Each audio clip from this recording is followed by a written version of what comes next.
I mean, I was a tiny guy, man. Yeah, and I was the part of the Too Short crew. We all had our Yankees hats, and we had Too Short written on. All of us were like Too Short 1, Too Short 2. What number were you? I was 1, baby. You were the. I brought up the Too Short crew. I like to think that these kids are like retelling this story, and they're like, "What did that thing say on his hat? Did it say Too Short?" They're like, "No, it wouldn't have said Too Short." Yeah. Why would it have said Too Short? Yeah.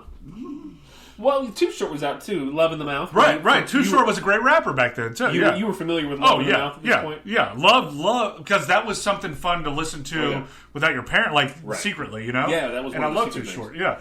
And so we all named ourselves a Too Short. I need to show you, Adam. Maybe I can post a picture too of the Too Short crew. We have a picture from our yearbook, so I'll post that. You were that well known? Yeah, that well known. It was me.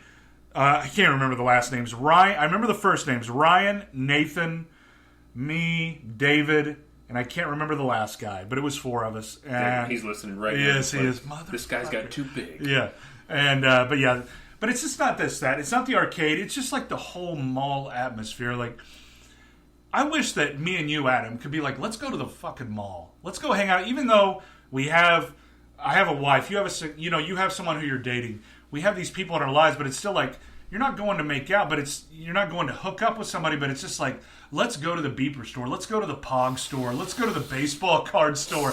Let's go to Sparrow's. Let's go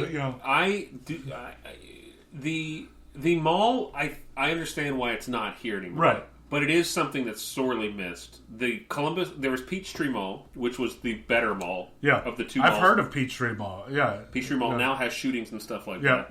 And then there was the Columbus Square 8 Mall, which is the mall with the movie theater near it where I saw Hellraiser, Last of the Mohicans, Demolition Man. I saw all those there. But I never went to that mall because it was sort of the dying mall, and Peachtree was the thriving mall. Right. You'd walk in, there'd be the cell phone beeper store on your right, and then there was like 4 or 5 entrances, but the one I would always go in, it was right at the food court entrance. There was always an entrance you went in as a kid. Yeah, you had to go to that one. Yeah. And you had the beeper store, which my friends and I would go look at beepers because we had to get a beeper, right? Like we were doctors or some shit. Yeah. And directly in front of you was the food court, and the first restaurant on your right was Sbarro. Yeah. And then to your left, before you got to the food court, was the FYE store. Oh yeah. And there was a kiosk there that sold personalized like jewelry and shit like that. But man, I remember going there. There was Diamond Gems was the name of our arcade. It was a token arcade. Yeah. So, which must have made them so much money. Yeah, I would imagine. Yeah. $5 gets you 20 tokens. Yeah. What do you?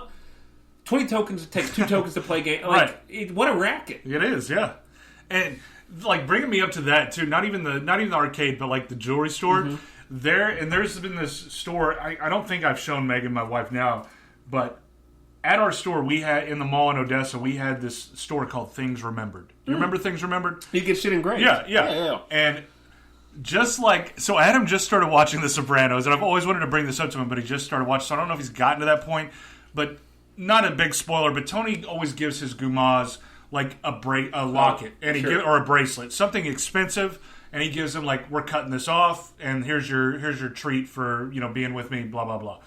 And every girlfriend that I had, I would always go to Things Remembered.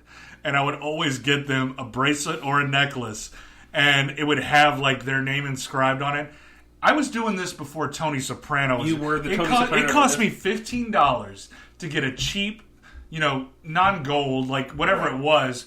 Just a plated necklace, bracelet with the name of a girlfriend who I wanted to break. I would always do, like, that's what I would do. You would break up with her.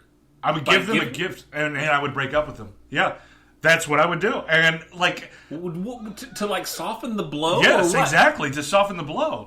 Because I felt this guilt in me that I just was like, I can't do this. I got arithmetic on my mind. I got JV football on my mind here. I got things that are important to me. I got things I got to cut. I got Terminator 2. Oh, there's a lot like 6 times. There's a lot of things I got to. I can't deal with this right now. I never use Things Remembered that, but I did use Things Remembered for gifts often. I remember specifically, I got my stepmother a clock with her name on it.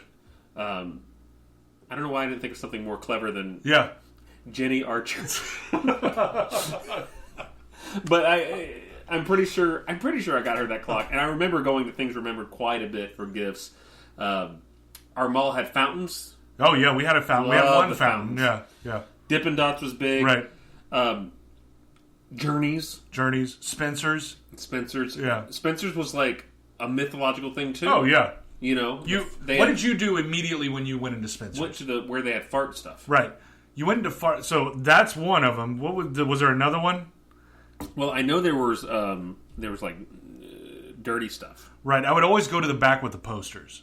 Ooh. Because there you could see. You get the TNA. Yeah. You had the whipped cream posters that I remember. I don't even know who it was back then, but I remember probably poster girls. Yeah, whipped cream, cherries, and just like you could look at all the boobies and ass that you wanted to. Yeah. Yeah. So when you go into Spencer's, you know the thing that I would always go to the back with the posters, see some TNA back there. But I mean, yeah, there's so much about. I remember holding hands for the first time, like in the mall. Like did you have the thing of like friendship, relationship hand holding?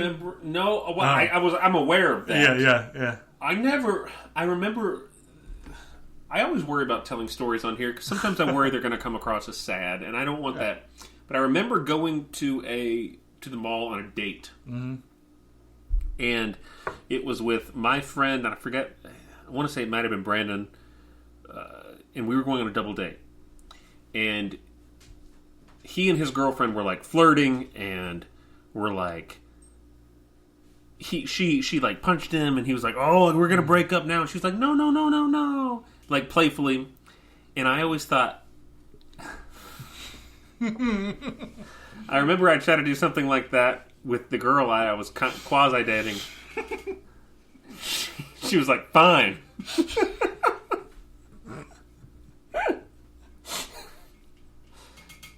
I was So it just backfired completely. So well, it was like I was just trying to be playful and flirtatious. I think I liked the idea of that. She was just looking for an out to get out of there. Apparently, I like the idea of a woman being like, or anyone just being like, no, don't leave. Right. I want you here, right? And I guess I was trying to reach for that, and she was like, "Fine, it's fine. No, we're good." And she may have been trying to play around as well, but I don't remember it, and it didn't feel like it. But that reminded me of that happened at the mall. Yeah. In that entrance area, like 20 feet into that entrance. And if you took a left at that entrance, away from the food court, you'd end up at Zales. Yeah. And then you'd see an Abercrombie. So I always try to avoid that. But the Diamond Gems was also to my left. So I would always do the Diamond Gems. You get dropped off with a 20. Like I said earlier, you spend the whole day at the mall. Yeah. You get there at noon, right? You're like, oh, let's grab a slice. Let's grab a slice, yeah. Sbarro, or get the free samples at the Chinese place, the teriyaki chicken and all that shit. And then you walk around. You're thinking about the mileage you must have covered. You got to walk like in those days. You probably walk like 9,000 steps in a day, like as a kid. I mean, at least, yeah. And you're doing everything, man. I mean, you're mingling. You're seeing people. You're talking to people. Exactly. You're networking. We were networking as young kids. Yeah. Yeah. You were basically what's that website? You were LinkedIn. You were linking in at the mall. Yeah, you were. Yeah. But I think it's apropos that you talk about the mall in the '94 era of the mall. In the arcade was a staple. It was. Anytime I'd go to the mall during that time, it was the arcade. Right. Parents, mom would go shopping. I'd be at the arcade. She'd be like, "I'm going to be back here at this time. Meet me at this entrance." Because the Diamond Gems had 2 entrances. You'd enter one, or you could enter the other, and you'd cross-pollinate, so to speak. That's the first time I played that animated Dragon Lair? Dragon's Lair, yeah. I remember playing that there for the first time. Certainly Street Fighter. Right. Die Hard. Simpsons, all that stuff. Oh, gosh, yeah. And isn't it interesting that, like, all these retro arcades, it's like, this generation, all we want to do is drink beer and play video games. It is. And all these bars are like, yeah, we got you. We got you, yeah. And it's like, I mean, can you imagine, I think, so in my apartment right now, behind me, I have a upright arcade 1-Up, right? This company that makes it small enough to fit in the house without being uncomfortable and relatively affordable. So it's the Marvel one, and it has Marvel Superhero, X-Men Children of the Atom, and the Punisher. A lot of fighting games and things like that. If you would have told 1994 Adam, be like, dude, just chill. Yeah. You'll have one of these in your room. It'll have three Yeah. arcade games. Because I remember playing The Punisher quite a bit. Right. I love side-scrolling shoot-'em-ups. Yeah. But then you tell Adam, like, but the thing is, you'll hardly play it because you'll have a fucking Xbox One or whatever, right. and you can't even comprehend the graphics. Yeah. You think that 3D game or that holographic game where you shoot the Indians, time shooter, you think that's cool? Yeah. Why do you play like Madden 21? Right. And you got Jason Patrick as your coach. Yeah, and you got Jason Patrick as your college coach who thinks you're shit. Yeah. And you have these I don't know, man. When Street Fighter the movie, the game, came out, it was pretty mind-blowing to a kid. And there's something... We still crave it. We still crave that feeling of anticipation and freedom we got from one, like, oh, we're going to be over here drinking and eating, Marcus. Right. When we're ready to go, we'll come get you from the arcade. Yeah. You're on your own. Yeah. You're too short. Yeah, I know you got this, Mark. You're my son. Yes. You're only 12, 13. But, I mean, just imagine that thought, like, you can't do that now. You can't, if you were to go anywhere with your kid, with a kid, like...